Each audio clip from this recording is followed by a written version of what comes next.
हरे Krishna. Shrimad Bhagavatam canto 4 chapter 27 राजा पुरंजन की नगरी पर चंड वेग का धावा और काल कन्या का चरित्र। महर्षि नारद ने आगे कहा, हे राजन, अनेक प्रकार से अपने पति को मोहित करके अपने वश में करती हुई राजा पुरंजन की पत्नी उसे सारा आनंद प्रदान करने लगी और उसके साथ विषयी जीवन व्यतीत करने लगी। रानी ने स्नान किया और शुद्ध वस्त्रों तथा आभूषणों से अपने को सुसज्जित किया। भोजन करने तथा परम संतुष्ट होने के बाद वह राजा के पास आई। उस अत्यंत सुसज्जित तथा आकर्षक मुख वाली को देखकर राजा ने उसका तन्मयता अभिनंदन किया। रानी पुरंजनी ने राजा का आलिंगन किया और राजा ने भी उसे बाहों में भर लिया। इस प्रकार एकांत में वे विनोद करते रहे और राजा पुरंजन अपनी सुंदर स्त्री पर इतना मोहित रहने लगा कि उसे अच्छे बुरे का विचार ना रहा। वह भूल गया कि रात तथा दिन बीतने का अर्थ है व्यर्थ की आयु का घटते जाना। इस प्रकार अत्यधिक मोहग्रस्त होने से मनस्वी होते हुए भी राजा पुरंजन अपनी पत्नी की भुजाओं के तकिए पर अपना सिर रखे सदैव लेटा रहता था। इस प्रकार वह उस रमणी को ही अपने जीवन का सर्वस्व मानने लगा। अज्ञान के आवरण से ढका होने के कारण उसे आत्म साक्षात्कार का स्वयं का अथवा भगवान का कोई ज्ञान न रहा। हे राजा प्राचीन भरषत, इस प्रकार राजा पुरंजन काम तथा पापमय कर्म फलों से पूरित हृदय से अपनी पत्नी के साथ भोग विलास करने लगा और इस तरह आधे ही क्षण में उनका नव जीवन तथा युवावस्था बीत गई। तब नारद मुनि ने राजा प्राचीन भरषित को संबोधित करते हुए कहा, हे विराट, इस प्रकार राजा पुरंजन ने अपनी पत्नी पुरंजनी के गर्भ से 1100 पुत्र उत्पन्न हुए, किंतु इस कार्य में उसका आधा जीवन व्यतीत हो गया।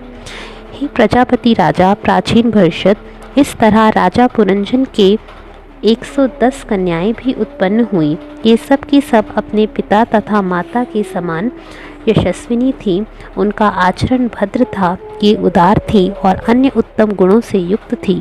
तत्पश्चात पांचाल देश के राजा पुरंजन ने अपने पैतृक कुल की वृद्धि के लिए अपने पुत्रों का विवाह योग्य वधुओं के साथ और अपनी कन्याओं का विवाह योग्य वरों के साथ कर दिया। इन अनेक पुत्रों में से प्रत्येक के कई सौ पुत्र उत्पन्न हुए। इस प्रकार राजा पुरंजन के पुत्रों तथा पौत्रों से सारा पांचाल देश भर गया। हे पुत्र, ये पुत्र तथा पौत्र एक प्रकार से पुरंजन के घर, खजाना, नौकर, सचिव एवं दूसरे सारे साथ सामान समेत सारी धन संपदा को लूटने वाले थे तथा अन्य साथ सामान सारी धन संपदा को लूटने वाले थे। राजा पुरंजन का उन वस्तुओं से प्रगाढ़ संबंध था। नारद मुनि ने आगे कहा, हे राजा प्राचीन भरषत, तुम्हारी ही तरह राजा पुरंजन भी अनेक इच्छाओं में उलझा हुआ। इसलिए उसने देवताओं, पितरों तथा सामाजिक नेताओं की पूजा विविध यज्ञों द्वारा की, किंतु ये सारे यज्ञ नृशंस थे, क्योंकि उनके पीछे पशुओं के वध की भावना काम कर रही थी।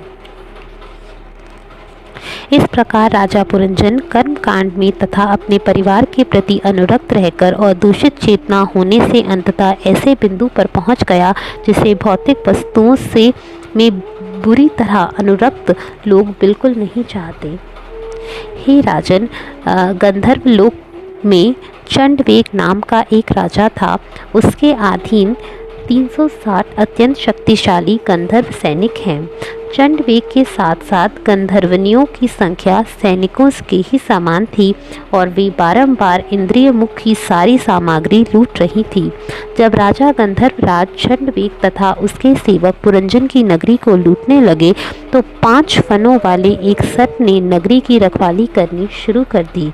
वह 5 फनों वाला सर्प, जो राजा पुरंजन की पुरी का रक्षक था, गंधर्वों से 100 वर्षों तक लड़ता रहा। वह उसने अकेला ही लड़ा, यद्यपि उनकी संख्या 720 थी। चूँकि उसे अकेले इतने सैनिकों से लड़ना था जो सारे के सारे महावीर थे, अतः 5 फनों वाला सर्प क्षीण पड़ने लगा। यह देखकर कि उसका विभिन्न मित्र क्षीण पड़ रहा है, राजा पुरंजन तथा उस नगरी में रहने वाले उसके सारे मित्र तथा नागरिक अत्यंत चिंतित हो उठे। राजा पुरंजन पांचाल नामक नगरी से कर एकत्र करता और विषय भोग में लगा रहता। स्त्रियों के पूरी तरह वश में होने से वह समझ ही नहीं पाया कि उसका जीवन बीता जा रहा है और वह मृत्यु के निकट पहुंच रहा है। हे राजा प्राचीन वर्षत, उसी समय काल की कन्या तीनों लोकों में पति की खोज कर रही थी। यद्यपि उसे ग्रहण करने के लिए कोई तैयार नहीं हुआ, किंतु वह घूमती रही।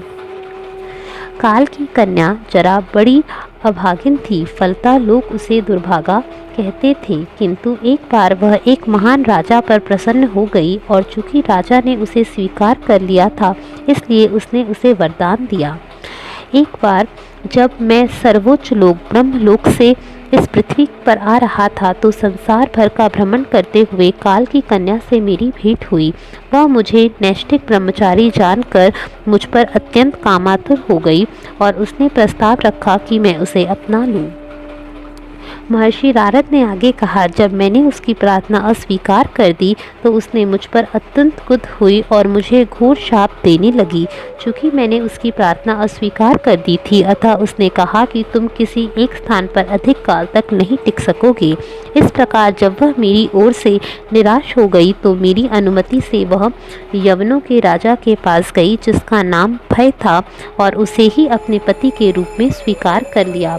यवनों के राजा के पास पहुंचकर काल कन्या ने उसे वीर रूप में संबोधित करते हुए कहा, महाशय, आप अछूतों में श्रेष्ठ हैं। मैं आपको प्रेम करती हूँ और आपको पति रूप में ग्रहण करना चाहती हूँ। मैं जानती हूँ कि यदि कोई आपसे दोस्ती करता है तो वह निराश नहीं होता।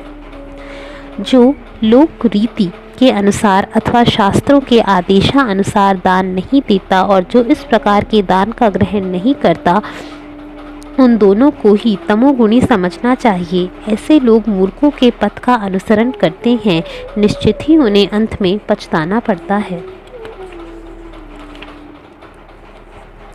काल कन्या ने आगे कहा, हे भद्र, मैं आपकी सेवा के लिए उपस्थित हूँ। कृपया मुझे स्वीकार करके मेरे ऊपर दया करें। पुरुष का सबसे बड़ा कर्तव्य है दुखी व्यक्ति पर अनुकंपा करना। काल कन्या का कथन सुनकर यवनराज हंसने लगा और विधाता का गुप्त कार्य पूरा करने की युक्ति खोजने लगा। तब उसने काल कन्या को इस प्रकार संबोधित किया। यवनराज ने उत्तर दिया, मैंने बहुत सोच विचार के बाद तुम्हारे लिए एक पति निश्चित किया है। वास्तव में सबों की दृष्टि में तुम अशुभ तथा उत्पाती हो। चूँकि तुम्हें कोई भी पसंद नहीं करता, अतः तुम्हें कोई पत्नी रूप में कैसे स्वीकार कर सकता है। यह संसार सकाम कर्मों का प्रतिफल है, अतः तुम सभी लोगों पर अलक्षित रह कर आक्रमण कर सकती हो। मेरे सैनिकों के बल की सहायता से तुम बिना किसी विरोध से उनका संहार कर सकती हो। यवनराज ने कहा, यह मेरा भाई प्रवज्वार है। तुम्हें मैं अपनी बहन के रूप में स्वीकार करता हूँ। मैं तुम दोनों का तथा अपने भयंकर सैनिकों का उपयोग इस संसार के भीतर अदृश्य रूप से करूँगा। हरे कृष्णा।